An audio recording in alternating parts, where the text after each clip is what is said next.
Assalamu alaikum, dear viewers. Welcome back to our channel, where you can watch videos to improve your Imaan and learn about Islamic ideas and stories you may not have known about. Today's youth believe that every physical and emotional relationship with the opposite gender is fine, provided that they do not participate in any illegal sexual acts. They believe that sexual glances and conversations, as well as simple hand-to-hand contact, are perfectly acceptable. Some people even believe that kissing or hugging someone of the opposite gender and engaging in any sexual action other than real zina is not sinful.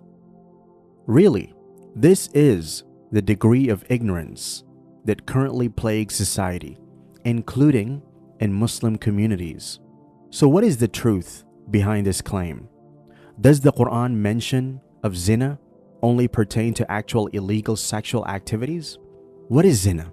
The most widely used phrase that everyone is familiar with is zina, which essentially refers to sexual activity outside of marriage between a man and a woman.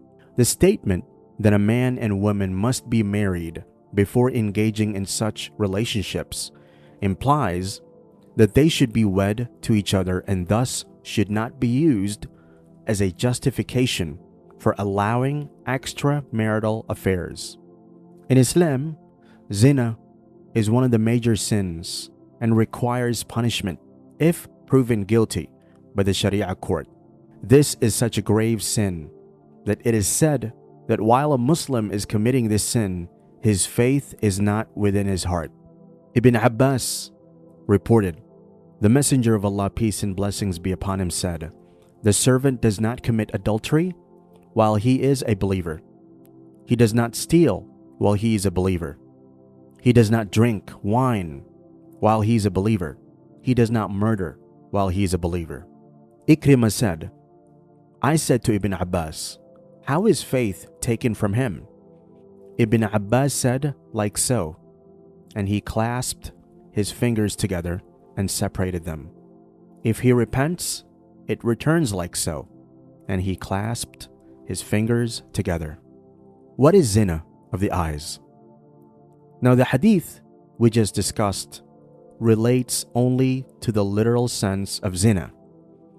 Does this imply that someone who engages in other actions that ultimately result in this serious sin has the same level of faith as a sincere believer?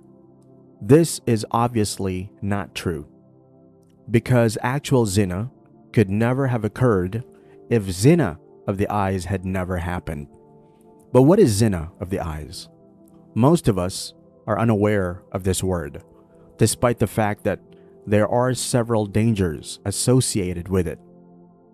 Zina of the eyes refers to the lustful gazing of people of the same gender, as well as those of the opposite gender in this day and age. In addition to lustful gazing, one may also view nudity, porn, or other comparable content in which the subject is merely gazed at, as though he or she would devour it alive if given the opportunity.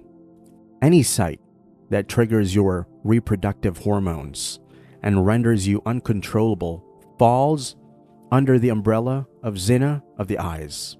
Alqamah ibn al-Huwayrith reported, "The Messenger of Allah, peace and blessings be upon him, said, the adultery of the two eyes is the lustful gaze. It is only one lustful gaze that makes one look more and more. Only one such gaze is enough to make the heart beat faster and the hormones get enraged. There is a reason that protection of one's gaze and keeping it lower is commanded in the Holy Quran. Allah subhanahu wa ta'ala says in the Holy Quran, O Prophet, tell the believing men to lower their gaze and guard their chastity. That is purer for them. Surely Allah is all aware of what they do. And tell the believing women to lower their gaze and guard their chastity, and not to reveal their adornment except what normally appears. The first and most important directive given to believing men and women in these verses is to lower their gaze. They're simply told to look down anytime they see someone of the opposing gender, rather than being told to refrain from any physical contact or offensive conversation that could result in the actual sin, because it is the eyes that serve as a portal for the heart's ever-growing desire. One can avoid being influenced by Satan's whispering if the door is never left open for such impulses to accumulate. We are sowing the seeds that could drive our hearts to do things that Allah forbids when we let our eyes focus on haram sights or pictures. The verses of Surah Nur serve as a reminder to all of us that our religious purity can be impacted by even seemingly insignificant gestures, such as a desireful look.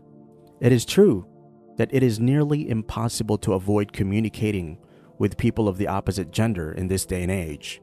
The beauty of the Quranic passage we went over is that we cannot avoid encountering or conversing with people of the opposite sex in our workplaces, schools, colleges, and even in joint families.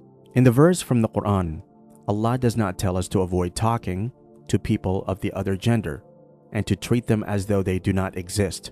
Rather, He tells us to look down if we must interact with them in our daily lives.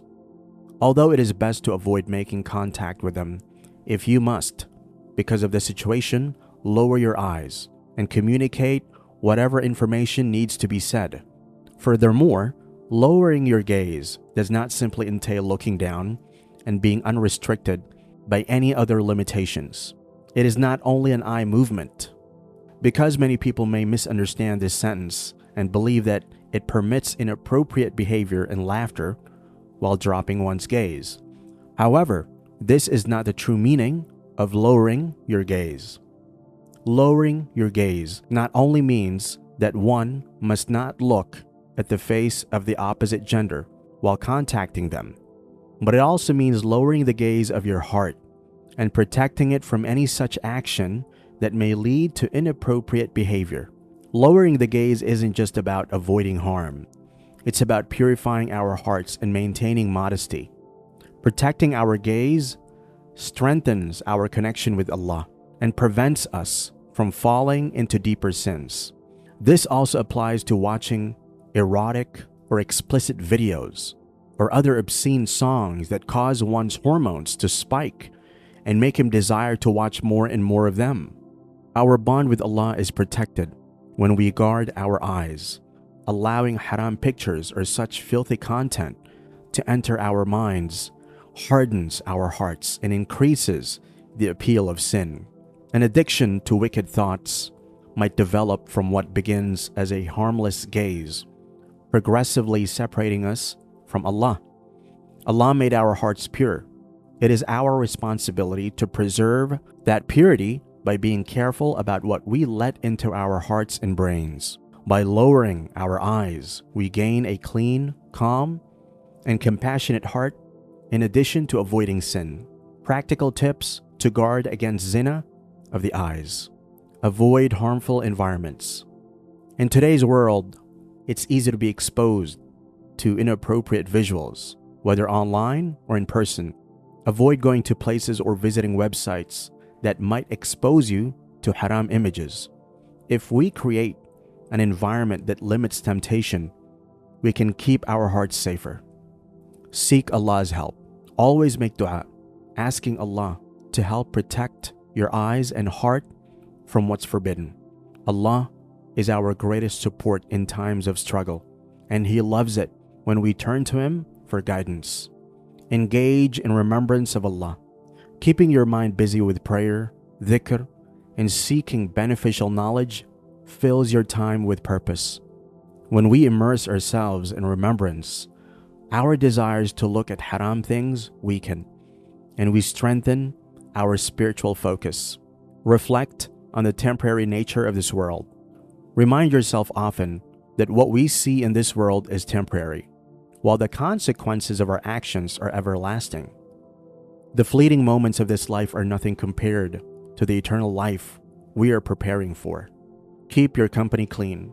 It's difficult to focus on lowering one's sight when surrounded by such friends who are always promoting such ideas and luring you into watching filthy content. As a result, it is always preferable to educate and guide them down the proper route. But if they continue to be a hindrance to your attempts to break free from these sinful gazes, it's time to alter your circle and begin hanging out with folks who have tawakkul in their hearts. Dear brothers and sisters, in a world where haram content is just a click away and also around us 24/7, it can be challenging to protect our gaze. But remember, every small effort we make to guard our eyes brings us closer to Allah. Let us rely on His guidance and stay consistent in our pursuit of modesty. May Allah help us all to protect our eyes, purify our hearts, and draw closer to Him every day. Jazakumullahu khairan for watching, and may Allah bless you all with strength and sincerity. Until next time, Assalamu alaikum wa rahmatullahi wa barakatuh.